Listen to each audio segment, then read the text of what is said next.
로마서 6장 3절에서 5절까지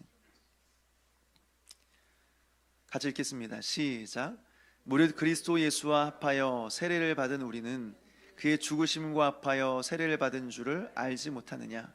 그러므로 우리가 그의 죽으심과 합하여 세례를 받음으로 그와 함께 장사되었나니 이는 아버지의 영광으로 말미암아 그리스도를 죽은 자 가운데서 살리심과 같이 우리로 또한 새 생명 가운데서 행하게 하려 함이라.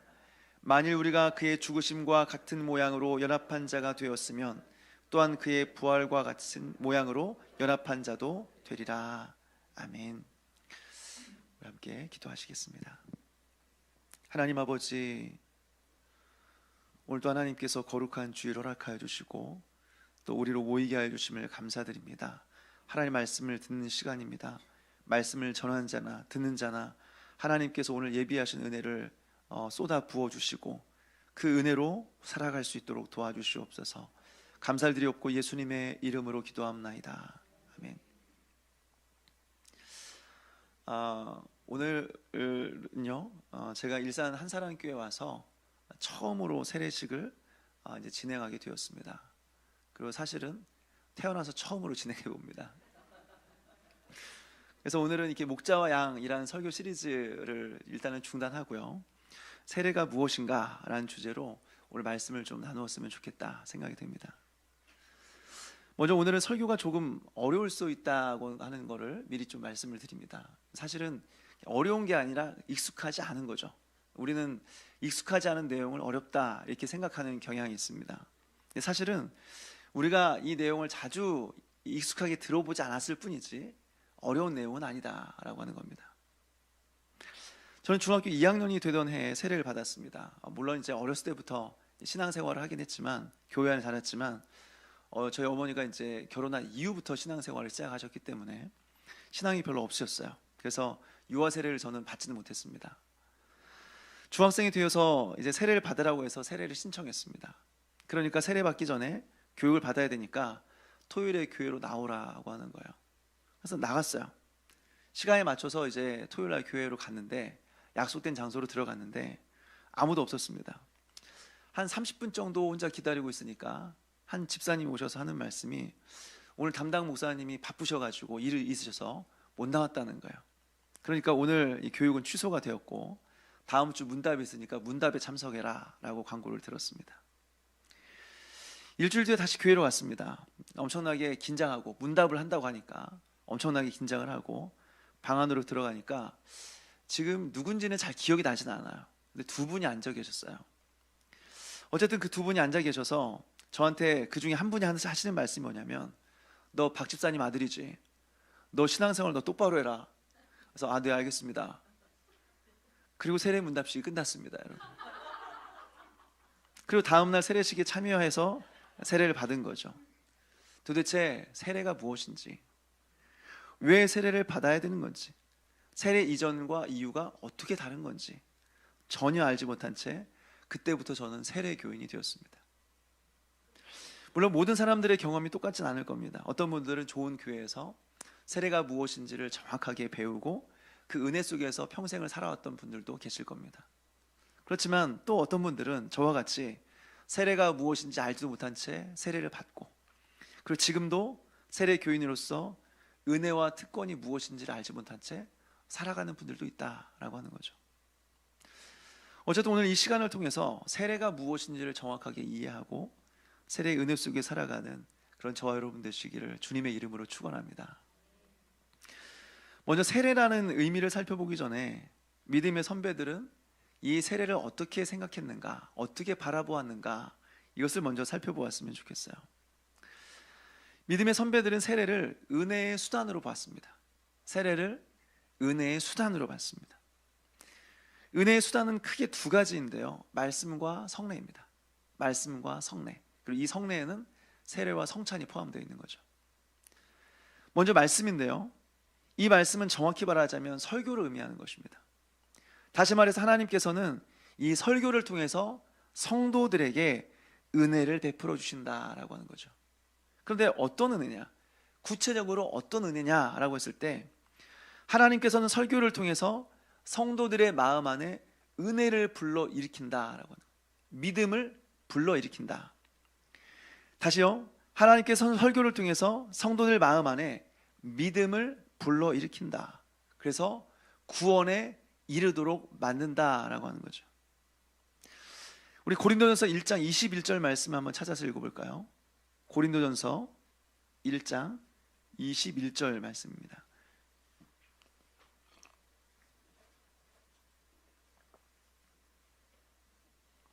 우리 같이 읽겠습니다. 시작. 하나님의 지혜에 있어서는 이 세상이 자기 지혜로 하나님을 알지 못하므로 하나님께서 전도에 미련한 것으로 믿는 자들을 구원하시기를 기뻐하셨도다. 아멘. 여기서 뭐라고 합니까? 전도에 미련한 것으로, 전도에 미련한 것으로 믿는 자들을 구원하셨다라고 말하고 있습니다. 여러분, 여기서 전도라고 하는 것은 밖에 나가서 사람들을 교회에 데려오는 것을 말하는 것이 아닙니다. 여기서 의미하는 전도는 좀 다른 의미입니다. 여기서 전도라고 하는 것은 헬라어로 케리그마라고 합니다. 그리고 케리그마의 의미는 무엇이냐면 선포하다는 거예요. 다시 말해서 여기서 말하는 전도는 설교를 의미하는 것이죠. 그러니까 하나님은 설교라고 하는 미련한 수단을 통해서 사람들에게 믿음을 주고 믿음을 불러 일으키게 만들고 구원에 이르게 하셨다라고 하는 거죠. 그런 면에서 설교는 하나님의 은혜의 수단이 되는 것입니다. 사람들 마음속에 믿음을 불러 일으킨다라고 하는 거죠. 두 번째로 성례가 은혜의 수단입니다. 성례가 어떤 면에서 은혜의 수단일까요? 말씀이 우리 안에 믿음을 불러 일으켰다라고 한다면 성례는 그 믿음을 확실하게 하는 겁니다. 그 믿음을 강화시키는 것입니다. 여러분, 왜 이것이 필요할까요? 우리는 복음을 듣고 예수님을 믿기로 결단했어도 그 믿음이 약하기 때문에 자꾸 왔다 갔다 해요. 자꾸 왔다 갔다 해요. 때로는 막 흔들려요. 의심이 들어요. 하나님 정말 나를 사랑하시는 거 맞습니까? 여전히 나를 사랑하시는 거 맞습니까? 나를 정말 구원하셨습니까? 정말 하나님은 살아계셔서 역사하시는 분이 맞습니까? 계속해서 질문이 드는 거죠. 따라서 하나님은 우리에게 우리 안에 있는 믿음을 강화시켜야 주셔야 될 필요가 있는 겁니다. 우리의 믿음이 흔들리지 않도록 붙잡아 주셔야 하는 거죠. 이 역할을 하는 것이 무엇이냐? 바로 성례라고 하는 것이죠. 다시 정리하자면 하나님은 설교라는 수단을 통해서 우리 안에 믿음을 불러 일으킵니다. 그리고 성례라는 수단을 통해서요, 그 믿음을 강화시키고 견고하게 하신다라고 하는 거죠. 그래서 흔들리지 않고 계속해서 믿음의 길을 걸어갈 수 있게 해주신다라고 하는 겁니다. 따라서 여러분, 이 말씀과 성례라고 하는 것은 교회에서는 반드시 필요한 겁니다. 특별히 건강한 교회를 유지하기 위해서는 절대로 빠지면 안 돼요. 말씀과 성례는 반드시 있어야 되는 것입니다. 이런 면에서 말씀과 성례를 무엇이라고 하냐면 교회의 표지라고 합니다. 교회의 표지요. 교회의 표지라고 하는 것은 쉽게 말해서 어떤 교회가 좋은 교회냐, 어떤 교회가 건강한 교회냐라고 했을 때 이것에 대한 기준을 정해주는 것이 교회의 표지다라고 하는 겁니다. 예를 들어서 우리가 어쩔 수 없는 상황에서 멀리 이사를 가게 됐습니다. 그래서 새로운 교회를 정하게 됐습니다. 그렇다면 우리는 어떤 기준을 가지고 교회를 정해야 될까요? 목사님이 잘생겼나? 집과 가까운 교회인가? 아니면 주차가 편리한 곳인가? 아니면 사람들이 그 지역에서 가장 많이 모이는 곳인가?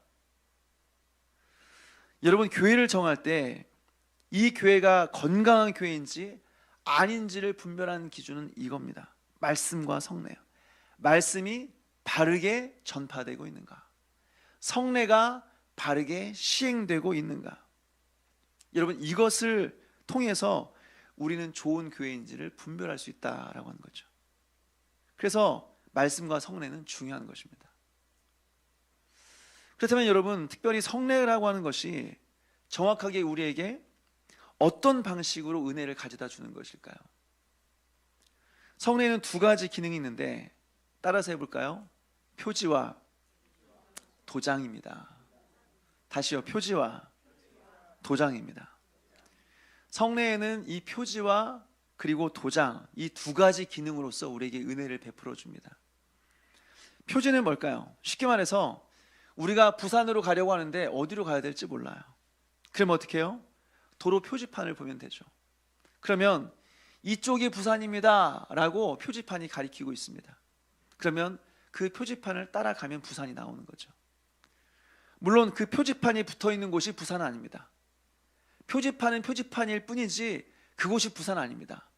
그런데 그 표지판을 따라가면 부산이 나온다라고 하는 거죠. 여러분, 이것이 표지입니다. 표지는 어떤 대상을 가리키는 겁니다. 그 대상 자체가 아닙니다. 그 대상을 가리키고 대상을 상징하고 있는데 이것을 표지라고 하는 거죠. 그러면 도장이라고 하는 것은 무엇일까요? 여러분, 도장을 찍으면 효력이 나타납니다. 아무리 중요한 문서가 있어도 거기에 도장이 찍혀 있지 않으면 아무런 효력이 나타나지 않는 거죠.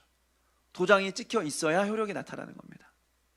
다시 말해서 이 도장의 기능이 있다라고 하는 것은 이 표지가 가리키고 있는 것이 그저 상징으로 끝나는 것이 아니라 오늘 나에게 그것이 실제적으로 은혜를 가져다 준다는 거예요. 어떤 변화를 만들어낸다는 거예요. 그런 면에서 도장이라고 하는 거죠. 여러분, 대표적인 예가 할례입니다. 아브라함이 86세 때에 하나님 앞에서 믿음으로 의롭다 여김을 받았습니다. 의롭다 칭함을 받은 거죠. 그리고 99세 때에 할례를 받습니다. 여러분, 의롭다 칭함을 받았는데 그러면 됐지 뭐하러 또 할례를 받습니까? 하나님께서 의롭다고 하셨는데 안 믿어지는 거예요. 안 믿어져요. 자꾸 흔들리는 거예요. 의심이 드는 거예요. 그러니까 하나님께서 어떻게 해요? 믿음으로 의롭다 여김을 받은 표를 아브라함의 몸에 새겨버리시는 것입니다. 절대 잊지 않도록 몸에 그 표를 새기신 겁니다. 이것이 바로 할례라고 하는 거죠. 여러분, 이것은 지금 의롭다 여김을 받은 것이 아닙니다. 13년 전에 아브라함은 이미 믿음으로 의롭다 여김을 받은 겁니다. 그리고 13년 뒤에 어떻게 해요? 그때의 사건을 바라보는 거죠. 근데 어떻게 해요? 그때의 은혜가 지금 할례 받는 순간 현재적으로 임하고 있다라고 하는 겁니다. 다시 말해서 할례는 13년 전에 믿음으로 의롭다 여김을 받은 그때의 사건을 바라보는 것이고, 그렇지만 은혜는 현재적으로 받는 것이다 라고 하는 겁니다. 이것이 표지와 도장의 기능이고 이것이 바로 성례라고 하는 것이죠. 목사님, 우리가 신학교에 갈 것도 아닌데 왜 이렇게 복잡한 것까지 우리가 알아야 됩니까? 그런 생각을 하신 분이 있죠, 그죠? 우리가 이 개념을 정확하게 이해하지 못하면요, 우리는 신앙의 유익을 누리지 못합니다. 예를 들어서요, 역사 속에서 쯔빙글리라고 하는 사람은 성례는 도장의 기능은 없다, 표지의 기능만 있다라고 주장했어요. 다시 말해서 모든 성례는 단지 기념일 뿐이다, 상징일 뿐이다 라고 말한 거죠. 만약 이것이 맞다면 어떻게 될까요, 여러분? 성례를 시행할 때 하나님께서 주실 은혜를 바라보지 않습니다. 하나님의 은혜를 기대하지 않습니다.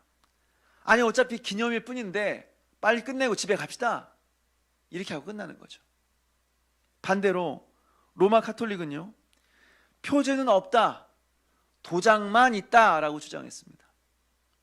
그러니까 어떻게 해요? 성례가 무엇을 의미하는지 관심 없습니다. 그것이 뭐라도 상관없습니다. 중요한 것은 성례에 참여하기만 하면 자동적으로 은혜가 주어진다라고 생각하는 거죠. 세례만 받으면 은혜를 받는 겁니다. 세례만 받으면 구원을 받는 겁니다. 세례만 받으면 나 천국 가는 겁니다. 그렇게 생각했어요. 그래서 사실 기독교에는 병상 세례가 없습니다. 카톨릭에서만 있었던 겁니다. 왜 카톨릭에서 병상 세례를 줘요? 세례를 받아야 천국 갈 수 있다고 믿었기 때문에 그렇습니다. 그러니까 죽음 직전이라도 어떻게 해서든지 세례를 받아야만 하는 겁니다. 그래야 천국 가니까. 심지어는 실제로 물이 없으면 침으로라도 세례를 주어야 됐습니다. 그래야 천국 가는 겁니다. 그러면 기독교에서는 병상 세례가 없는가? 조건적으로는 가능할 수도 있습니다. 조건적으로는 가능할 수 있다고 하는 거죠. 구원의 조건이나 수단으로서는 여러분 세례를 인정하지 않습니다. 세례를 받아야 구원받을 수 있다, 세례를 받아야 천국 갈 수 있다, 여러분 인정하지 않습니다. 다만 이분에게 확실한 믿음이 있다고 한다면 그 믿음에 대한 증거로서 세례를 줄 수도 있죠. 그것이 이론상 가능할 수도 있습니다. 그렇지만 원칙적으로는 기독교에 있어서 병상 세례는 없습니다. 사랑하는 여러분, 이렇게 아는 것과 믿는 것은요, 우리의 삶의 방향을 결정하는 것입니다. 우리의 신앙의 내용을 결정하는 것입니다. 그러니까 우리는 잘 알아야 돼요. 적당히 아는 것이 아니라 잘 알아야 하는 것입니다. 이런 개념을 가지고 오늘 세례를 살펴보았으면 좋겠는데요. 여러분, 세례의 뜻이 무엇일까요? 세례의 의미가 무엇일까요? 세례를 받는 사람들, 이 공부했던 세례 문답서를 보면요, 이렇게 되어 있습니다. 세례의 뜻은 무엇입니까? 죄를 씻는다는 뜻입니다. 세례라고 하는 것은 죄를 씻는다라고 하는 의미라고 하는 거죠. 이것이 바로 세례의 정의입니다. 물로 우리를 깨끗하게 씻어내는 것입니다. 이것이 세례입니다. 그래서 세례는 물로 행하는 것입니다. 그렇다면 앞서 말씀드린 대로 물로 씻는다라고 하는 것은 과거에 어떤 사건을 바라보고 있는 것일까요? 다시 말해서 무엇이 세례의 표지가 되는 것일까요? 두 가지인데, 첫째는 예수 그리스도의 십자가에 대한 사건입니다. 예수님께서 우리의 죄를 위해서 보배로운 피를 흘려주셨고 그 피는 우리의 죄를 깨끗하게 씻어주었다라고 하는 겁니다. 이것을 바라보고 있는 거죠. 둘째로 성령 하나님의 거룩해 하시는 사역입니다. 성경을 보게 되면 우리를 깨끗하게 하는 것은 예수의 피뿐만이 아니에요. 성령 하나님께서 우리를 깨끗하게 하신다라고 하는 것입니다. 세례 문답서를 보게 되면 이렇게 되어 있습니다. 성화란 무엇입니까? 성령께서 하시는 계속적이고 은혜로운 일로 죄인을 깨끗하게 하시고 날마다 새롭게 하시며 우리로 선한 일을 할 수 있게 하는 것입니다. 성령께서 하시는 계속적이고 은혜로운 일로 죄인을 깨끗하게 하시고 날마다 새롭게 하시며 우리로 선한 일을 할 수 있게 하는 것입니다 라고 설명해요. 여러분, 이것이 바로 성령 하나님의 일하심입니다. 성령님께서 하시는 사역입니다. 우리에게 새 영과 새 마음을 주심으로 말미암아 우리로 하여금 날마다 새롭게 하시고 우리 안에 있는 죄를 죽이시고 하나님을 위하여 선한 일을 하도록 만드시는 것이 바로 성령 하나님의 하신 일이시다라고 하는 거죠. 여러분, 이것은 지금 세례 받을 때 일어난 일이 아닙니다. 세례를 받을 때 예수의 피로 깨끗해지고 세례를 받는 순간 성령님이 임하셔서 우리를 정결하게 하는 것이 아니다라고 하는 거죠. 이것은 이미 과거에 일어난 일입니다. 이미 우리가 다 경험한 일인 겁니다. 그런데 오늘 세례를 받음으로써 어떻게 해요? 과거의 은혜를 다시 바라보게 되는 겁니다. 그리고 세례를 통해서 그때의 죄 씻음의 은혜를 다시 한번 마음에 새기는 것이다 라고 하는 거죠. 무엇보다 이 세례식은 혼자 방 안에 있을 때 혼자 하는 것이 아닙니다. 온 교인이 함께하는 이 자리에서 공개적으로 신앙을 고백하며 교인의 대표인 목사에 의해서 성부, 성자, 성령의 이름으로 세례를 받는 것입니다.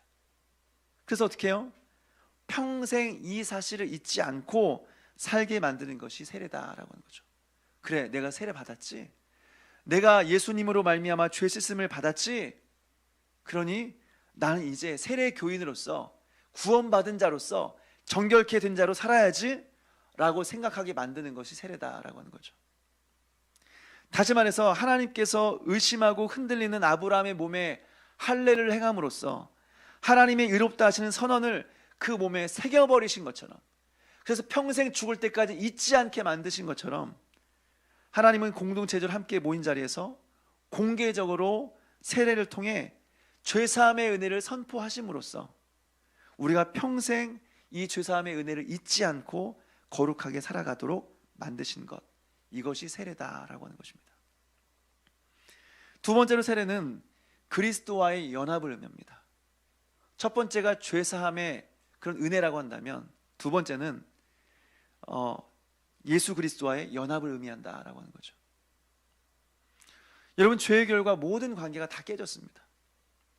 그래서 아담이 죄를 지은 이후에 하나님이 찾아와서 아담아 어디 있느냐라고 하니까 하는 말이 뭐냐면 내가 두려워하여 숨었나이다 고백했어요. 하나님과의 관계가 깨진 거예요. 또 인간과의 관계가 깨어졌어요. 이전에는 아담과 하와를 보면서 이는 내 뼈 중에 뼈요 살 중에 살이라 고백했어요. 사랑의 고백인 거죠.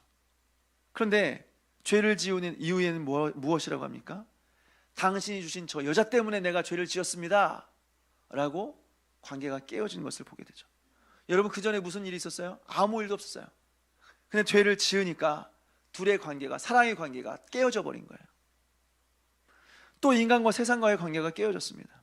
그래서 삶의 터전이었던, 생명의 터전이었던 땅은 엉겅퀴를 내고, 이전에는 기쁨의 노동이 되었던 그 노동이 이제는 이마에 땀을 흘릴 정도로 애써야 되는 고생이 되어버렸어요. 그리고 내가 원하는 만큼의 소득을 얻지 못하는, 그래서 죽을 때까지 먹고 사는 걱정을 하며 살아가야 되는 그런 신세가 되었다라고 하는 거죠. 또 인간과 자아의 관계가 깨어졌습니다. 그래서 내 마음인데 내 마음을 나도 어떻게 할 수가 없어요. 내 생각대로 내 마음이 따라주지 않고 내 마음대로 내 몸이 따라주지 않아요. 다시 말해서 우리 몸 안에 분열이 일어나는 거예요. 이것은 다 죄의 결과다라고 하는 거죠. 죄의 결과, 모든 것이 다 깨어지게 되었다라고 하는 거죠. 그런데 예수님께서 오셔서 하신 일이 무엇입니까? 예수 그리스도의 십자가를 통하여서 깨어진 관계를 회복하신 거예요. 하나님과 깨어진 관계를 회복한 거예요. 예수 그리스도 안에 우리를 접붙여 주심으로 말미암아 영원하신 하나님께 잇대어 살아가도록 만드셨다라고 하는 거죠. 그래서 어떻게 해요? 다시 한번 하나님의 생명을 충만히 누리며 살아가게 되었다라고 하는 거예요. 이것이 바로 예수 그리스도와의 연합의 은혜예요. 그리고 세례를 통해서 어떻게 해요? 예수 그리스도와 연합된 것을 공개적으로 세례를 통해 선언하는 것입니다. 이제 이 사람은 예수 그리스도와 연합된 자입니다 라는 것을 공개적으로 세례를 통해서 선언하는 거죠. 이것이 세례입니다. 그래서 여러분, 세례는 결혼식과 굉장히 유사합니다. 결혼식은 둘이 처음 만나는 자리가 아니죠. 결혼식은 소개팅 자리가 아니죠. 사랑하지 않던 사람들이 갑자기 결혼식을 통해서 서로 사랑하며 한 몸이 되는 게 아니죠. 이미 그 전에 서로 사랑하는 사람들이 결혼하는 거죠. 이미 그들은 서로 부부가 되기로 마음먹은 사람들입니다. 그 사람들이 결혼하는 거죠. 그런데 그 결혼식을 통해서 어떻게 해요? 삼위 하나님과 여러 모인 증인들 앞에서 두 사람이 한 몸 되었음을 공개적으로 선언하고 고백하는 것입니다. 여러분, 이게 결혼식이에요. 하나님과 여러 증인들 앞에서 두 사람이 이제는 한 부부가 되었습니다, 한 몸이 되었습니다 라는 것을 공개적으로 선언하는 거예요. 공개적으로 고백하는 거예요. 그리고 이것을 위하여 그들이, 그 두 부부가 삼위 하나님 앞에 섰기 때문에 가장 먼저 예배를 드리는 것입니다. 그래서 결혼식은 예배로 시작하는 것입니다. 삼위 하나님 앞에서 둘이 한 몸 되었음을 고백하기 때문에, 이것이 결혼식이기 때문에 결혼은 그 하나님 앞에서 예배로 시작된다라고 하는 거죠. 이렇게 세례와 결혼식이 유사한 부분이 많기 때문에요, 어떤 교회에서는 한 번은 세례식을 결혼식처럼 진행할 때가 있었습니다. 결혼식 청첩장을 주듯이 초대장을 만들어서 성도들에게 나누어 줍니다. 그리고 예배당은 예식장처럼 꾸밉니다. 그리고 세례를 받는 모든 지체들에게 화관과 부케를 만들어 주었습니다. 그리고 참여하는 모든 지체들은 결혼식장에 참여하는 것처럼 모든 사람들이 다 정장을 입고 예배당에 들어왔습니다. 세례식이 시작되자마자 사회자가 말합니다. 신부 입장. 그러자 세례 받는 지체들이 걸어 나와서 강단 앞에 섰습니다. 그리고 이후에 말했습니다. 신랑 입장. 그러자 예배당 안에 있던 모든 사람들이 아름답고 놀라운 주 예수를 찬양하면서 예수 그리스도의 임재를 기대하는 것이죠. 그러면서 결혼식 축가를 부르듯이 세례받는 자들과 관계 있는 모든 사람들이 다 나와서 세례받는 지체들을 위해서 축가를 부릅니다. 그 이후에 집례자인 목사가 나와서 결혼식 때는 결혼의 의미를 설교했다고 한다면, 이제 이 세례식 때에는 세례의 의미를 설교하는 것이죠. 설교가 다 끝난 이후에는 신랑과 신부의 혼인 서약을 하는 것처럼 세례받는 자들이 삼위일체 하나님과 교회를 사랑할 것을 공적으로 서약하는 것입니다. 그때 함께 참여한 모든 지체들이 그 서약의 증인들이 되는 거죠. 그리고 나서는 물세례를 베풉니다. 마지막으로 집례자가 삼위 하나님의 이름으로 이들이 세례교인이 되었음을 교회 앞에서 선포하는 거죠. 그러면 지체들이 축복송을 부르면서 다가와서 세례를 받는 지체들에게 꽃다발과 선물을 건네고 그들을 위하여 기도하는 시간을 갖습니다. 그리고 그 이후에 세례 예식은 축도로 마쳐진 거죠. 어쩌면 파격적인 모습일 수 있겠지만 나중에 우리도 한번 해보고 싶다, 그런 생각이 들었습니다. 그래서 정말 세례의 의미를 깊이 생각하고 숙고하면서 단순히 세례가 하나의 행사가 아니라, 예배 중에 하나의 순서가 아니라 하나님의 놀라운 은혜라는 것을 온 교회가 공동체로 한번 생각해 보는 시간이 되었으면 좋겠다 하는 소망이 생겼어요. 여러분, 그렇다면 여기서 예수님과 연합이 되었다라고 하는 것은 정확히 어떤 의미일까요? 두 가지인데요. 첫 번째는 예수의 죽으심과 연합이 되었다라는 의미입니다. 예수의 죽으심과 연합이 되었다. 여러분, 죄의 삭은 사망이라고 했습니다. 다시 말해서 죄를 지었으면 죽어야 되는 겁니다. 죄를 지었으면 반드시 죽어야 됩니다. 그리고 분명히 성경은 뭐라고 말하냐? 우리를 향하여 허물과 죄로 죽었던 너희라고 말하고 있습니다.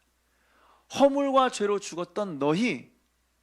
또 성경은 너희가 거듭난 것은 이라고 말하고 있어요. 그러니까 다시 말해서 성경은 우리가 허물과 죄로 인하여 죽었다가 다시 살아났다, 이렇게 말하고 있는 거예요. 근데 여러분, 우리가 도대체 언제 죽었다 살아났습니까? 우리는 죽은 적도 없고 다시 산 적도 없는데 왜 성경 우리에게 죽었다라고 말합니까? 바로 예수님께서 십자가에 못 박혀 죽으실 때 우리 또한 예수 그리스도와 연합하여 십자가에서 함께 죽었던 것입니다. 그래서 거기서 죽은 것이 뭐냐? 우리의 옛 자아가 죽은 것입니다. 세상을 사랑하던 내 안의 마음이, 이 세상을 사랑하는 욕망이 예수님의 십자가와 함께 거기서 죽었던 겁니다. 세례 받을 때 우리는 이 사실을 다시 한번 기억하게 된다라고 하는 거죠. 그리고 세례를 받으면서 이 사실을 공개적으로 모든 사람들 앞에 고백하는 것입니다. 예전에 나는 죽었습니다. 예수와 함께 나는 죽었습니다. 그러니 더 이상 나는 세상에 반응하지 않습니다. 더 이상 나는 세상에 반응할 수 없는 사람입니다. 세상의 욕망을 따라, 세상의 유행을 따라 살아가는 존재가 아닙니다 라고 하는 것을 모든 사람들 앞에 공개하는 것이에요. 이것이 세례라고 하는 것입니다. 두 번째로는 예수님의 부활하심과 연합이 되었다라고 하는 거죠. 우리 갈라디아서 2장 20절 말씀을 찾아서 읽겠습니다. 갈라디아서 2장 20절 말씀입니다.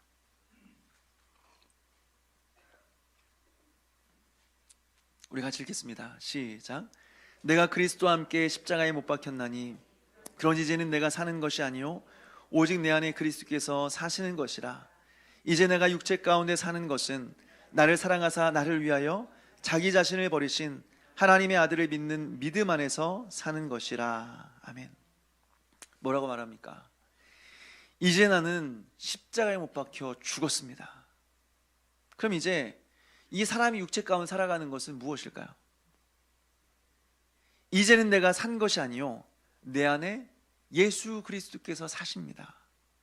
이제 내가 사는 것은 나를 사랑하사 나를 위하여 자기 몸을 버리신 예수님을 믿는 믿음으로 사는 겁니다. 이제 내가 사는 것은, 나는 죽었고 내 안에 예수가 사는데 이제 내가 사는 것은 믿음으로만 사는 겁니다.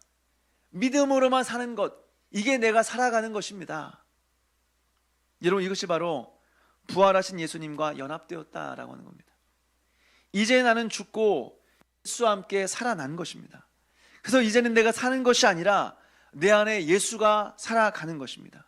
그래서 이제는 내 생각이 아니라 예수의 마음과 예수의 정신으로 살아가는 겁니다. 여러분, 이 고백이 바로 세례라고 하는 거예요. 세례를 통해서 이제 나는 죽었고 이제 내 안에 예수가 사십니다 라고 공개적으로 고백하는 거죠. 이것이 세례라고 하는 거예요. 여러분, 이 사실을 믿으시기 바랍니다. 마지막으로 유아 세례에 대해서 간단히 말씀드리려고 하는데요, 오늘 이제 유아 세례식을 진행하려고 합니다.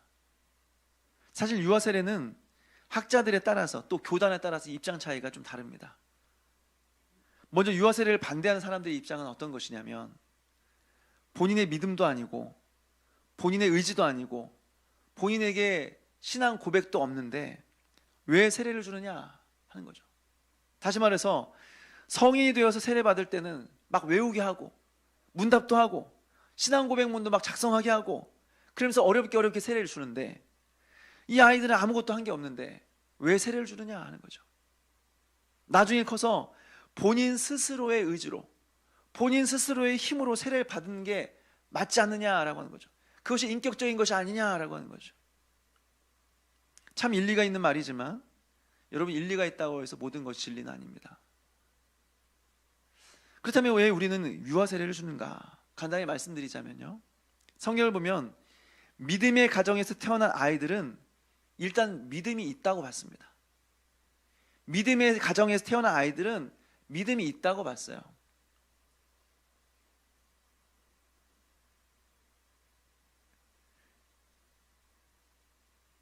이것은 언약의 개념과 연결이 되는데요, 아담 한 사람이 범죄했지만 아담이 모든 인류를 대표해서 언약을 어겼기 때문에 한 사람의 죄가 모든 사람의 죄가 된 것입니다.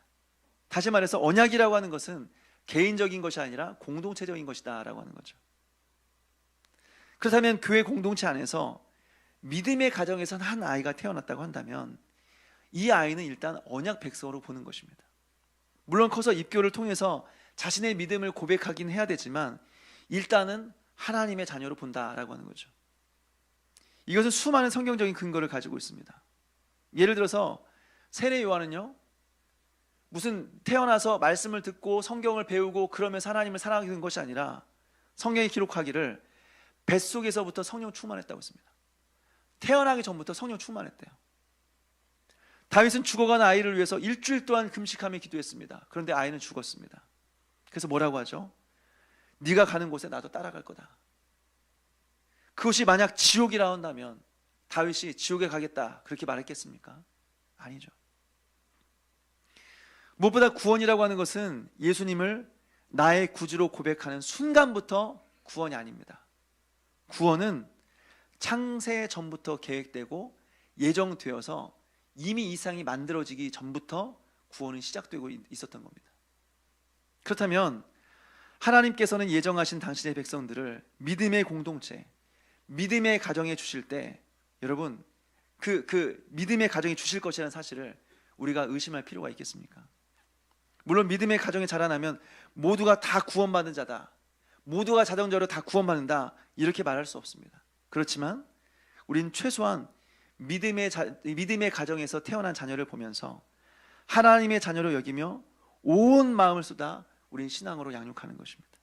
그리고 본인의 입으로 예수님을 나의 구주, 나의 하나님으로 고백할 때까지 자녀들을 위해서 울고 우리가 또 가르치고 우리가 돌봐야 된다라고 하는 것입니다.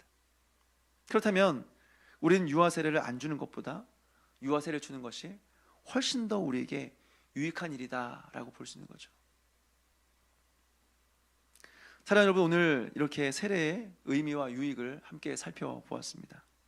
오늘 이 사실을 기억하면서 세례받은 자들은 세례받은 자답게 죄 씻음과 그리고 그리스도의 연합의 유익을 누리며 살아갔으면 참 좋겠고, 아직 세례받은 자들이 아니라고 한다면 이런 세례의 은혜를 사모하면서 나도 그리스도와 연합하고 죄 씻음의 은혜를 누리면서 하나님의 은혜 가운데 살아가야지 라는 마음으로 그 세례를 사모하면서 어쨌든 하나님이 주신 그 세례의 은혜를 마음에 간직하고 살아가는 그런 저와 여러분 되시기를 주님의 이름으로 축원합니다.